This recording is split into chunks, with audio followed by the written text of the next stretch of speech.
Hi Beth, thanks so much for joining us on Britain's Birth Stories podcast.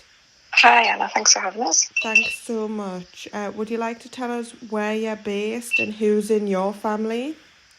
Yeah, I'm based in Newcastle, or just north of Newcastle, and I live with my husband Nick, who's 33, and my dog Bo, and now Fliss, who's 14 weeks. Oh, amazing. And do you have a profession apart from taking care of yourself and your family? Yeah, so I'm on maternity leave at the moment, but normally I work as a HR consultant for the civil service. Wow, okay. That's great, that's great. And how long are you on maternity leave for? I'm really lucky. I'm going to be off for a full year, so it's not a while until I have to go back yet. Great. That's amazing. Right, okay, let's get into it. In terms of your pregnancy, was this something that you'd thought of, or did it just come about? No, it was very, very much planned. It took a long time to get pregnant, actually. It took a couple of years. Right. So we'd known for a while that we wanted to start and try to have a baby. Mm-hmm. But once it took longer than, I think it was about 12 months, I think that's when they suggest that you go to the GP. So no, it was very much planned, and quite a bit of a journey to get pregnant as well. Right. And eventually, when you did get pregnant, how was that for you when you found out? Oh, well, absolutely over the moon, obviously. But it was a little bit kind of nerve-wracking in the first few weeks because I'd actually had a miscarriage a couple of years earlier. So as much as we were obviously over the moon, there was a little bit of anxiety that things might not go to plan again. Yeah. And at that point, how was the support around you in terms of family and maybe with the services that you'd engaged with? Well, we're really lucky to have both sets of parents really close by, and we are quite close to both of them. Mm-hmm. So we did tell our parents sort of before the 12-week mark, just for that reason, just for a bit of support. Yeah. So that was nice not to feel like we were completely on our own, sort of waiting for things to happen. Yeah. And I did get an early scan as well, at I think it was 8 or 9 weeks. So that was quite reassuring as well, because obviously everything was absolutely fine this time. Yeah. And after all the emotions and having your scan, had you thought about maybe how and where you'd like to give birth? Yeah, so again, we're quite lucky to live quite close to the RVI. It's probably only about a 10-minute drive, so that was just the natural choice. Yeah. So that's where Fliss was born, and where I had all my scans and all my care and things like that. And in terms of any antenatal classes or education, did you attend or engage in any of that? Yeah, so I knew I wanted to do the NCT classes because I have a friend who had a baby at the beginning of this year, and she absolutely raved about them. Yeah. So we booked on for those, but of course, because of COVID, they had to be over Zoom rather than face-to-face. Yeah. So the content of them was still really good, because with it being our first baby, I think there was probably a few things that came up in that class that we might not have known otherwise. Mm-hmm. So that was good, but I think probably for the social element, it was probably a bit different than it normally is. Yeah. We did manage to meet all the other families who were on this NCT class. Wow. Obviously before this lockdown. Mm-hmm. I had to be socially distanced, obviously, but it was nice just to meet everyone. But I do think it would have been a bit different had the classes been face to face. Probably the social element, if it would have been a bit more. Yeah. Just it was a bit unusual, wasn't it? Just because of the way things had to be. Of course. And in terms of the pregnancy, how was the pregnancy for you overall? So I think physically I had a really easy pregnancy, luckily. I wasn't sick or anything. I didn't have any sort of side effects, really. And everything was always totally fine with the baby as well, which is the main thing. But it was a funny time to be pregnant because I wasn't even going to work. I was working from home quite early on. Mm-hmm. I think it was probably the beginning of March. Right. I was allowed to work from home, which was good, obviously, because you get kind of worried about the risks. And you don't want to do anything that would possibly be bad for the baby. Mm-hmm. So it was nice to be able to work from home and good to have that option. But it was kind of quite isolating. The whole experience of being pregnant was not not really what I'd imagined for those 2 years that we were trying to have a baby, because couldn't really kind of show my bump off or be out and about as much as I normally would. So it was a weird time to be having a baby. Yeah, definitely. And when labour eventually came about, how did that begin for you, and how did that progress? I actually had a really, really positive labour. I think when I first got pregnant, I was probably like everyone, a bit kind of concerned about what would happen, and with it being my first, I really had no idea what to expect. Yeah. People kept saying things like, "Oh, well, what's your pain tolerance like?" And really, I didn't know, because I've never really been in any pain, haven't had any operations or major injuries or anything like that, so I really didn't know how I would cope. Yeah. So I did a lot of kind of preparation. I looked into hypnobirthing and things like that, and Great. purposely sought out kind of positive birthing stories, because I think I found a lot of people probably want to tell you about times when it went horribly wrong and things were really difficult. And I found I wasn't really hearing very much from women who'd actually found it a positive experience. Definitely. So I think the hypnobirthing book I used was one called Positive Ways to Make Your Birth Better or something like that. I think it was the Positive Birth Company's book. Right. And I found that really, really helpful, partly because there was positive stories in there, but it actually gave really practical tips as well about ways that I could feel a little bit more in control. Yeah. So that helped. And then when it actually started, I managed to stay at home for quite a long time. So I was probably at home with contractions for about 24 hours. Wow. I think I really wanted to hang on as long as I could, because I didn't want Nick to have to come backwards and forwards, because I think the rule is, I don't know if this is the same at all hospitals, but certainly at the RVI, partner was only able to stay once you're in established labour. Right. So because I'd stayed at home for those 24 hours when we eventually did go to the RVI, I was in established labour. Yeah. I was 4 centimetres when we got there. So that was good, having Nick able to stay the whole time. So yeah, that was really positive. And when I got there, the midwives were absolutely fab. They really, really listened to the kind of birth that I had wanted to have. They were just so lovely. I managed to have a water birth. Wow, that's great. Yeah, it was lovely. I did have a little bit of a wobble before I got in the pool. Right. Because all I had was gas and air up to then. Which was great when I first got there, but by the time I was sort of 6 or 7 centimetres dilated, and wanted to get in the pool, it was a little bit. So I had a little wobble where I thought, if I don't get in the pool and if it doesn't really help, I'm going to have something else. I might have to have an epidural or something. But luckily when I got in the pool, it was amazing. I was in there for hours and hours, and she was actually born in the pool, so that was lovely. Oh, that's great. And in terms of when you gave birth, was there any type of positioning that you'd focused on, or any type of breathing? How was that for you? Yeah, the breathing exercises were really helpful for me. I think that was probably one of the more helpful aspects of the hypnobirthing. Yeah. I think it really just helped us to stay calm. I could still use the gas and air as well while I was doing that, which was lovely. And I think it was just one of those things that I felt I could continue to control, regardless of kind of what was happening around us and what was going on with the labour. So that really helped, I found. The breathing techniques, and also just visualising what it would be like when the baby was actually born. Every contraction that was sort of coming, I was just trying to think this, each one's bringing us both closer to the baby actually being here. So the breathing and the kind of positive affirmations and the positive thinking I found really helpful. That's great.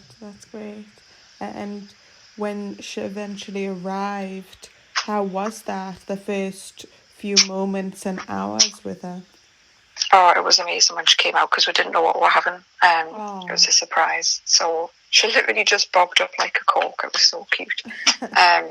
So I was able to pick her up out of the water as well, which was really special. So I was the first one to see really that she was a little girl. Amazing. Yeah, it was lovely. And then really the only part that I still felt a little bit anxious about was the delivery of the placenta. Yeah. But I had a few minutes sort of in the pool before that happened, just holding the baby. And then I got out, And again, the midwives were really great at kind of talking through and keeping us calm and asking how I wanted things to happen. So I didn't want to look at it. That's the only bit I was a bit kind of squeamish about. So they took that into consideration, and I just sort of looked away. And it just went past in a blur, to be honest. And I find that really positive, considering that was the bit I was really kind of still a little bit anxious and a little bit squeamish about. Right. So they were really careful to take my feelings into consideration about that. Yeah. And then I did need a little few stitches. I have a second-degree tear, which again was something that beforehand I think I might have felt a bit worried about. But again, just the breathing techniques and the fact that the midwives were so considerate and so helpful. Yeah. It actually really wasn't bad at all. And it meant that Nick was able to have a little bit of time with the baby as well while I was getting that done. Yeah. So yeah, that was not as bad as I expected at all either. I think afterwards, again, I didn't really know what to expect. I wasn't really sure how long Nick would be able to hang on for and things like that. Yeah. But I think it was 4 hours he was able to stay. Wow. Which went in the blink of an eye, obviously, but I thought he might have had to leave a little bit earlier than that, so it's good that he was able to have that time. Yeah. And to be honest, by that point, would been awake, 24 hours or whatever, so he was probably shattered, and I was quite happy to let him go home, to be honest, and have a bit of rest. But yeah, we were really, really well looked after the whole time we were there, which was really good. Wow. It was a bit odd, obviously, that I didn't have to have a mask on, but Nick had to have a mask on in the room, and so did the midwives, but I don't think in the grand scheme of things it really got in the way, and of course, with it being my first baby, I have nothing to compare this experience against anyway. But all the care was amazing. They were really, really supportive, and I think, again, with it being my first baby, they let us have kind of the care and the time that I needed in the hospital before sending us home. I didn't feel like I was kind of getting chucked out or anything like that. Yeah. That was a scary moment, actually, where Fliss coughed up a load of brown phlegm. Right. And it looked awful, and I was obviously terrified. So it was really nice to be able to just kind of press the button and have someone come in and explain that it was, it was totally normal. It was just stuff that should have swallowed during the birth. And I think had that happened at home, I probably would have been terrified and not had a clue what was happening. So yeah, the care was really good. That's amazing to hear. And in terms of feeding, had you thought much about it? Did you know what you wanted to do, or was it just something you were taken by ear? Yeah, I'd had a thought that I would like to try breastfeeding, but I wasn't kind of militant about it. I thought if there's ever any point where I'm worried that she's not getting enough, or if it's really painful and starting to affect things like my recovery and my mental health, then I wouldn't have been worried about giving her formula at all. Yeah. As it happens, breastfeeding's gone really well, and she is still exclusively breastfed. Oh, wow. But I think, again, the support that I got in the hospital before I left was really important in making that happen. The midwives really took time to sit with us and make sure I was comfortable, and gave us a few pointers and things. And when I came home as well, although I probably haven't had as many health visitor appointments, I don't think, as I normally would, I was able to get help over the phone and things like that. Yeah. So touch wood, we've never had any problems with breastfeeding at all yet. And she's enormous, so she's obviously doing well. But I still think, if anything changed, if I had any worries that she wasn't putting weight on or wasn't growing properly, or if it started causing any pain or whatever, I would never have felt bad about giving her formula. It just so happens that we haven't needed to yet. Yeah. And I admire you for that perspective, because I feel like a lot of people are put under pressure, either whatever way they choose to feed. I feel like there's a lot of pressure around it for mothers. So it's good for you for having that type of perspective. Yeah, my midwife was really open-minded, to be fair. I do know people who've maybe felt a little bit pushed into saying that they wanted to breastfeed, or that the midwives might have been pushing them in that direction, but mine honestly never did. Yeah. Well, that's great to hear. And in terms of postnatally at this point, how were you in yourself and recovery physically, mentally? How has it been for you? I think physically I was actually quite surprised at how quickly I felt, well, not back to normal, but but kind of not bad and able to kind of function. I think with having the stitches, I probably had a vision that I was going to be kind of limping around and in a lot of pain for weeks and weeks, but that really wasn't the case. I never needed to take kind of any painkillers or anything like that. So physically, I think the recovery went a lot better than I thought it would. Mentally, I probably had a few days, mainly with the breastfeeding, if I'm honest, where I was feeling a bit like probably just super tired, to be honest. It's really wearing in the first few days with the cluster feed and things like that. Definitely. But on the whole, I think mentally I probably did as well a bit better than I thought I might have done.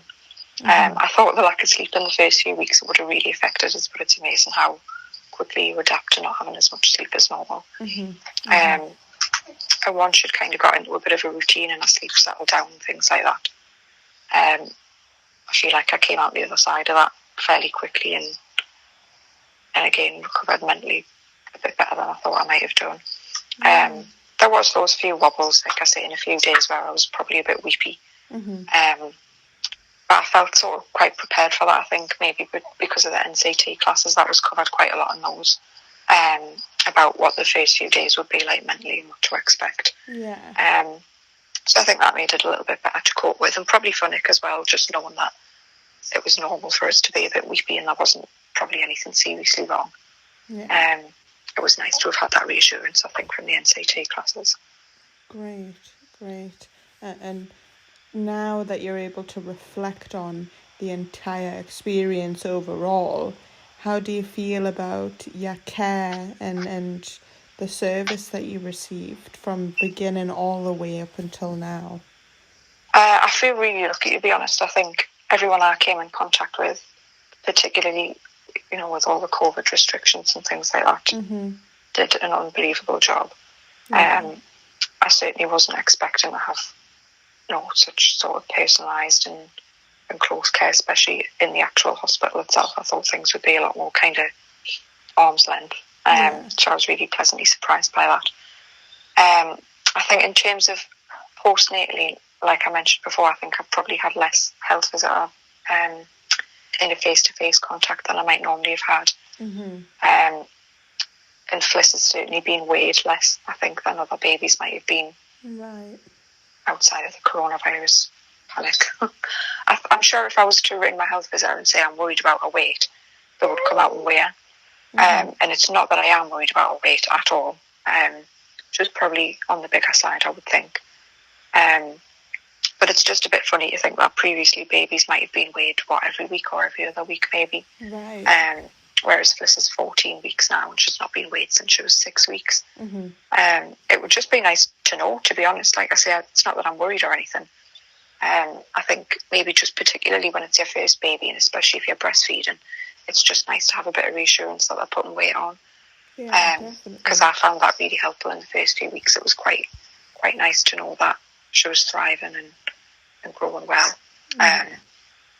So I suppose that's been quite different than it might normally have been.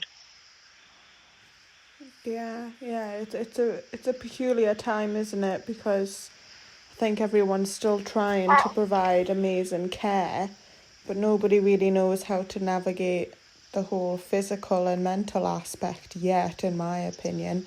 But obviously from stories like yours, it's amazing to hear that they're still doing as much as they can and providing as much support as they can as well, which is really amazing.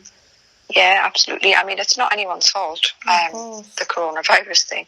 And like I say, I'm sure if I was to ring my health visitor and ask her to come away for this, I'm sure she would. It's just one of those things, isn't it? It's no one's fault, and it's not that anyone's not doing what they're supposed to be doing or anything like that. Yeah, definitely. And I just want to thank you so much for coming on here and telling your story, because no matter what the story is, positive or difficult, they're all extremely relevant and valid, and I'm honestly thankful for you coming on today. Oh, no problem. Thanks for having us.